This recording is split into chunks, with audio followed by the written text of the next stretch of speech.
First ever factory outlet Mukunda jewelleries Kukatpally Khammam Kothapet Somajiguda Hanumakonda and Suchitra. నమస్తే అమ్మా. నమస్తే అమ్మా. అమ్మా, ఉమ్. మరణం అనేది ఉమ్. మంచం మీద సంభవిస్తే ఉమ్. దానికి సంబంధించి మంచి చెడులు ఏమన్నా ఉంటాయమ్మా? ఈ మధ్య కామెంట్ రూపంలో చూశానన్నమాట నేను. ఏమని వచ్చింది కామెంట్? అసలు మరణించొచ్చా, ఉమ్. దీనివల్ల మంచి జరుగుతుందా చెడు జరుగుతుందా అనేది కామెంట్ చేశారు. తర్వాత ఒక వ్యక్తి ఇంటి లోపల మరణించినా కూడా ఆ ఇంటి వాతావరణం కానీ ఇంట్లో ఉండే వాళ్ళకి కానీ ఇబ్బంది కలుగుతుందా, ఇంట్లో మరణం సంభవించొచ్చా అనేది కూడా ఒక ప్రశ్న చూశానమ్మా నేను. మంచం మీద మరణించడం అన్నది మంచిది కాదమ్మా. మంచం మీద ఏ పని పనికిరాదు. పడుకోవడం ఒక్కటి తప్ప ఇంకా ఏ పని మంచం మీద చేయకూడదు. మంచం మీద అన్నం తినకూడదు, మంచం మీద కూర్చొని చదవకూడదు, మంచం మీద కూర్చొని జపాలు తపాలు అవి ఏమీ చేయకూడదు. ఏ పని కూడా మంచం మీద చేయకూడదు. దేనికి ఏది కేటాయించబడిందో దానికి అది మాత్రమే చెయ్యాలి తప్ప మిగిలింది చేయకూడదు. అంతే కదా? అవునవును. మంచం అన్నది పడుకోవడానికి. అది ఎందుకు పనికిరాదు మిగిలిన వాటికి అంటే ఆ విషయం మనం గమనించాలి. మనిషి శరీరంలో ఎక్కువగా జీవ ప్రక్రియ జరిగేటటువంటి సమయం నిద్రపోయేటప్పుడు మెటాబాలిక్ యాక్టివిటీ జరుగుతుంది. విపరీతంగా చెమట పడుతుంది. మనం పడుకున్నటువంటి దుప్పట్లు ఆ చెమటను అంతా పీల్చుకుంటాయి. అంతేకాకుండా ఇట్నుంచటు దొర్లినప్పుడల్లా ఈ చర్మం మీద అప్పటికప్పుడు పడిపోయే చనిపోయినటువంటి కణాలు ఉంటాయి కదా, మృత కణాలు, డెడ్ సెల్స్, అవన్నీ మంచం మీద పడతాయి. అందుకని దుప్పటి దులిపామంటే దాని మించి వచ్చేది బయట నుంచి వచ్చిన దుమ్ము కాదు, మనిషి శరీరంలో ఉన్నటువంటి డెడ్ సెల్స్. అందుకే ఒక ఏసీ రూమ్ లో గాలి ఆడనటువంటి రూమ్ లో కూడా ఒక 25 మంది మనుషులు వచ్చి కాసేపు కూర్చుని పెడితే దుమ్ము వస్తుంది చిమ్మితే. ఆల్ డెడ్ సెల్స్ స్కిన్ ది. అందుకని అవి బాగా ఉన్నటువంటి ప్రదేశం దేనికి పనికిరాదు. ఆ కారణంగా ఒకళ్ళు పడుకున్న మంచం మీద ఇంకోళ్ళు పడుకొని కూడా పడుకోరు. పనికిరాదు కదా, ఎవరి మంచం వాళ్ళదే. అవునవును. అటువంటిది మంచం మీద మరణించటం అన్నది అది మంచిది కాదు, ఉత్తమ గతులకు ఇవ్వదు అని చెప్తారు. మరైతే ఏం చెయ్యాలి? పూర్వకాలం కొంచెం ప్రాణం అటు ఇటు అవుతూ ఉన్న సందర్భంలో చూసి కింద దర్భలు కానీ గడ్డి కానీ లేకపోతే తుంగచాప కానీ వేసి దాని మీద పడుకోబెట్టేసేవారు. కొంతమందికి ఇప్పుడు హఠాన్మరణాలు అవి ఇప్పుడు ఉన్నాయి కానీ పూర్వం వృద్ధాప్యం వచ్చి తీసుకుని చనిపోవడమే జరుగుతూ ఉండేది. దాంట్లో వాళ్ళకి పైగా వాళ్ళకి తెలుస్తూ కూడా ఉండేది, అయిపోయింది నాకు వెళ్ళిపోయే కాలం వచ్చింది అని చెప్పాక. నేను చాలా మందిని చూశాను అలా, మాకు సమయం అయిపోతుంది నేను చూశాను, నా కళ్ళతో చూశాను నేను. ఇంకా ఎక్కువ సమయం లేదు, గడ్డి వేయండి, నేను కింద పడుకుంటాను, బయట పడుకోబెట్టండి అని కూడా చెప్పిన వాడు. బయట ఒకటి పడుకోబెట్టమని చెప్పి.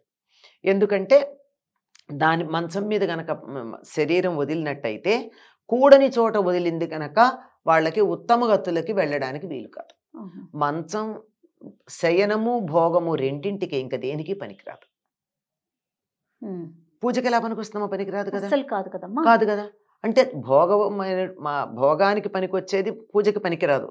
అట్లాంటిది ఇది ఉన్న స్థితి నుంచి ఉన్నత స్థితికి వెళ్ళడానికి శరీరం వదిలిపెట్టేటటువంటి సందర్భంలో ఆ పనికిరాదు కదా.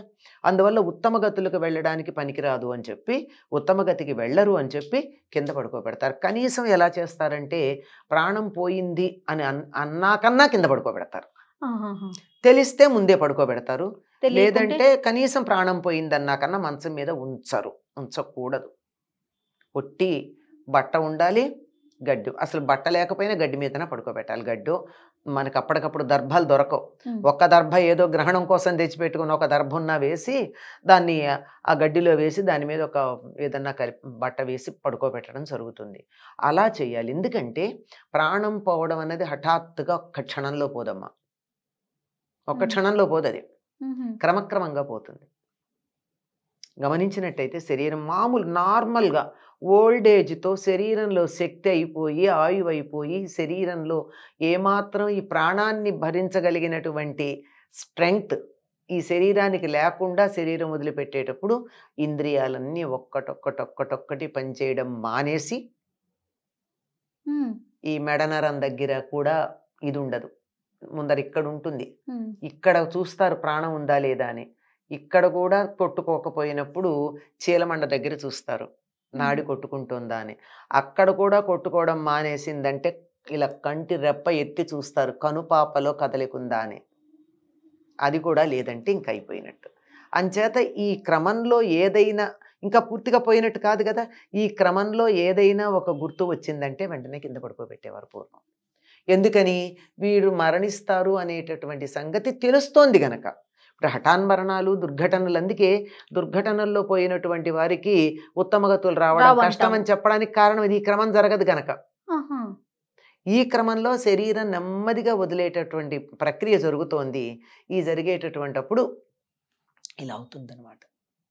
అందుకని అది తెలిసి కింద పడుకోబెడతారు. అలా గనక అయినట్టయితే మరి దర్భకి ప్రత్యామ్నాయంగా గడ్డో తుంగచాపో వేస్తారు. కానీ దర్భ అయితే శ్రేష్టం. సహస్ర పరమాదేవి శతమూల శతాంకుర సర్వం హరతు మే పాపం దూర్వా దుస్వప్న నాశిని అని దర్భని గురించి చెప్తారు. సమస్తమైనటువంటి పాపాలు పోగొట్టగలిగినటువంటిది కనుక ఇక్కడ ఉండేటటువంటివి ఏవి కూడా తమతో పట్టుకెళ్లకుండా చాలా వరకు పాపాలన్నీ అక్కడే ప్రక్షాళనం అయిపోయి జీవుడు పైకి వెళ్ళడానికి వీలవుతుందని మంచం మీద పడుకోబెట్టుకుంటారు. మంచం మీద లేకుండా శరీరం వదిలే ఏర్పాటు చేస్తారు. అయ్యో మా నాన్నో మా అమ్మో పెద్దవాళ్ళు ఎవరో ఉంటారు కదా, అయ్యో వాళ్ళని ఇలా చేస్తామా అని చెప్పి కంగారు పడుతూ ఉంటారు. ఎంతంటే ఈ ప్రేమలు మనిషి మీద శవాన్ని ఊరేగిస్తూ గొడుగు పట్టుకుంటారండి ఎండ తగులుతోందని కదమ్మా. మమకారాలు కాంట్ హెల్ప్ ఇట్. అలా అనిపిస్తుంది అయ్యో అని. కానీ ఇది మాత్రం ఇక్కడ కన్నా ఆ గొడుగు పట్టుకుంటే వచ్చే అభ్యంతరం ఏం లేదు. కానీ ఇక్కడ మాత్రం ఇలా ఉత్తమ గతులకి మనం అడ్డం పడకూడదుగా ఇలాంటి విషయాల్లో. అందుకని వాళ్ళకి మంచి గతి జరగాలి, ఇంతకన్నా ఉన్నత స్థితికి వెళ్ళాలి అనే సంకల్పం ఉన్నప్పుడు వాళ్ళని ఆ విధంగా చేయడమే సరైనటువంటి పద్ధతి. ఇంట్లో కూడా ఉంచరు ఎందుకనమ్మా, బయటకు తీసుకువెళ్తారు. వీలైతే అలా వాడు ఇంకా శరీరం వదులుతారు అని వాళ్ళకి తెలుస్తుంది కొంతమందికి, లేదా ఇంట్లో వాళ్ళకి గనక తెలిసినట్టయితే ఇంట్లో పోకూడదు అంటారు. ఎందుకంటే శరీరం వదిలిన చాలా కాలం పాటు 12 రోజుల పాటు ఆ జీవుడు అక్కడే తిరుగుతూ ఉంటాడు. పాపం ప్రయత్నం చేస్తాడు శరీరంలో రావాలని. అందుకే ఎక్కువ కాలం ఉంచరు శరీరాన్ని. ప్రాణం పోయిన తర్వాత కూడా కొంచెం సేపటికి కాలో వేలో కదులుతూ ఉంటుంది శవంలో. ఎందుకంటే ఈ జీవుడు ప్రయత్నం చేస్తాడు ఆ శరీరంలో ప్రవేశించటానికి, కానీ వెళ్ళలేడు. ఇంపాసిబుల్. మనం టూత్ పేస్ట్ లోంచి బయటకు వచ్చిన పేస్ట్నే టూత్ పేస్ట్ లోకి ఆ ట్యూబ్ లోకి ఎక్కించలేము. బయటకు వచ్చిన ప్రాణాన్ని శరీరంలోకి ఎలా పంపగలమమ్మా? అవునమ్మా. నేను బ్యాడ్ ఎగ్జాంపుల్ చెప్పాను కానీ అర్థం కావడం కోసం చెప్పింది అది. అట్లాంటిది కానీ ప్రయత్నం చేస్తే మాత్రం కదలిక అయితే ఉంటుంది. అట్లాంటివి అంటే జస్ట్ ఎక్కడో వేలు కదిలినట్టు అట్లా అనిపిస్తూ ఉంటుంది. భ్రమేమో అనుకుంటాం, కాదు నిజంగానే కదులుతుంది. ఆ జీవుడు వచ్చి ప్రయత్నం చేస్తూ ఉంటాడు. ఇంపాసిబుల్. అట్లాంటప్పుడు అక్కడ గనక ఉన్నట్టయితే ఆ చైతన్యం మన చైతన్యంలో కొద్ది డిస్టర్బెన్స్ కలిగించే అవకాశం ఉంది. మన పిల్లలు భయపడుతూ ఉంటారు. అట్లాంటివి అలాంటి డిస్టర్బెన్సెస్ లేకుండా ఉండడానికి అందులో కొన్ని నక్షత్రాలు మంచివి కాదంటారు. ఏదో ధనిష్టా పంచకం అని చెప్తారు. అలాంటి నక్షత్రాల్లో గనక వాళ్ళు శరీరం వదిలితే 6 నెలల పాటు వాటిని మూసేసి ఉంచుతారు. అందుకని అలా మూసేసి ఉంచాల్సిన సందర్భం వస్తుంది గనక ఏ నక్షత్ర సమయంలో పోతారో ఎవరికి తెలుసు. అవును. అందుకని బయట పెట్టడం అన్నది చేస్తారమ్మ, ఇంట్లో ఉంచకుండా. అది ఇంటిని మూసేసి ఉంచాలి, పాడు పెట్టడం కాదు, మూసేసి ఉంచాలి. చాలా తేడా ఉంది రెండింటికి. అవునవును. అదే. నమస్తే. నమస్తే అమ్మ.